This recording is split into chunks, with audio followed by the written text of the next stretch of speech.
I'm Sarah from The Upcoming. A pleasure to have you here with us in London for the film festival. If you could begin with an introduction to Bonus Track, tell us a bit about the story and what people can expect when they watch it. Thank you so much for having me. A little bit about Bonus Track. It's a sort of a goofy queer teen rom-com, and so a sort of like silly, fun, uplifting story about these two boys who fall in love in the 2000s. And tell us a bit about the genesis of the project. I feel like the story, Josh O'Connor kind of originated the story, is that right? And how did your collaboration come about, and why did you want to make the film? Well, so I actually didn't write this one. I was approached by the producers, the wonderful producers at Erebus Pictures, and Josh and Mike, who wrote the script. I was so attracted to, rom-coms, they're meant to be these sort of comforting things. As a sort of like queer teen, I would have loved to see something warm and comforting about like first love or discovering your sexuality. And even though I love the queer film canon that shows the darkness of that as well, obviously queer isn't a genre, and it's so nice when I read the script to have like just something fun and uplifting and funny and goofy, and that really attracted to me. Yeah, I just felt like it was an opportunity to make something silly and fun, but we don't really get that very often, like silly, fun, goofy, queer stories. And tell us about your amazing cast, in particular these two young lads you have right at the centre of it. How did you decide on them to be in your cast? We actually auditioned hundreds of people to play George and Max, and we watched hundreds of videos. Honestly, they were the first two people that we auditioned in the room after they got their call back. And we could hear them sort of giggling away and chatting in the audition room. They had such good chemistry, and as the auditions went on, it just became so clear that they'd had something really like warm and magic between them, and are genuinely quite obsessed with each other. I think Sam was telling a story at the premiere about how I kept having to remind him he wasn't already in love with George because he kept looking at Joe like he was the best thing ever. And I had to sort of keep saying to him, you're strangers. Remember, at this point, you're strangers. You don't know him yet. You're not in love. And so they were wonderful, yeah. And kind of pairing, I guess, sort of these new faces with having Josh O'Connor on set, John Davenport, and Ollie Alexander. Yeah. So was that kind of great to bring all those people together? And what was it like working with those other actors too? It was wonderful working with Josh and Jack and all of our experienced cast. I'd worked with Susan Wacoma before and was already a big fan. I love working with Ellie Kendrick. I'd never met Jack or Ollie, but they were an absolute joy to work with. And I obviously had meetings with them when we were talking about and I think, like me, especially Ollie, was really excited to be part of something that could add some uplifting goofiness to the queer canon and hopefully just like make people laugh and have a fun time. And so he gave us an original song, and we agreed that we wanted it to be something sort of not that wouldn't take itself too seriously, upbeat, and I can't wait for people to hear it because it's been stuck in my head for like a year and it's an absolute banger.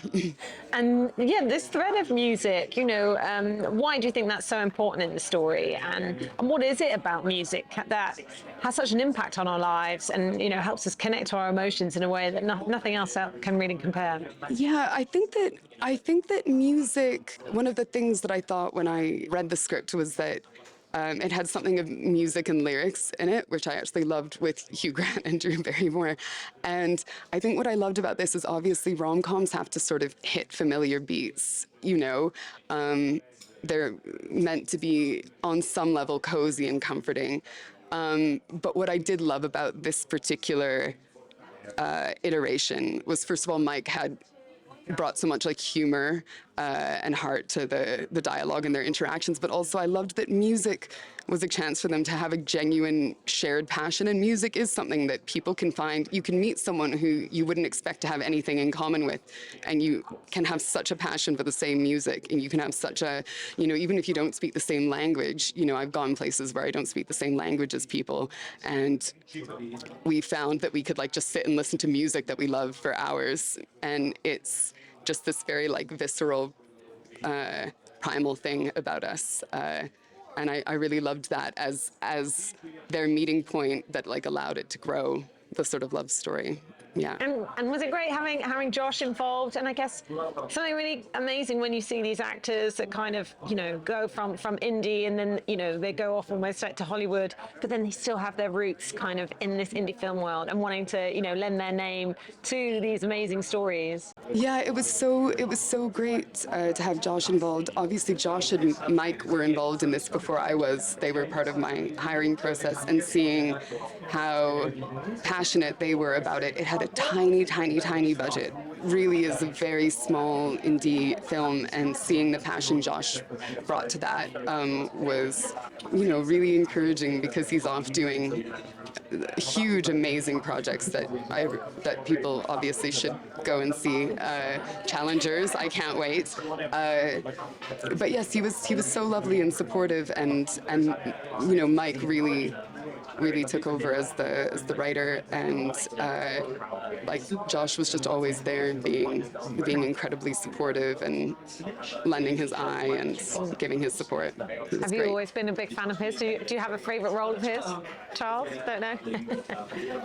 I actually really loved him in Emma. I thought he was so funny in that, and I obviously love his cameo and bonus track, because it was so fun to cover him in tattoos and make him sort of almost unrecognizable. That was really fun. But Emma, he was so funny, and he had one of my favorite lines in that whole film that I won't say now because my British accent is terrible. But yeah. And finally, what do you hope people take away from watching a film? I guess you touched on a lot of points there. Having a queer love story, but it not, sort of being uplifting. And hopefully just kind of lift people's spirits when they come out of that cinema. I mean, to be honest, it's a simple, modest story, but I do think that it is really important to, some of my favorite films, I love Blue Jean. I love films that like tackle the difficulties of like homosexuality, and we're living in still a really homophobic time, but I really hope that people take away from this that queer isn't a genre. We need variety, and we need some joy. Everybody deserves fun things, and like queer teens deserve fun, silly things as well. And I hope that people just like strap in and enjoy, and have like a cute, fun time, because yeah, it's meant to be like goofy and fun and sweet. And finally, what does it mean to you to had the film here at London Film Festival, and obviously being there at that premiere, like the buzz, that it must be so great to bring the cast back together. It just looked like it must have been a lot of fun.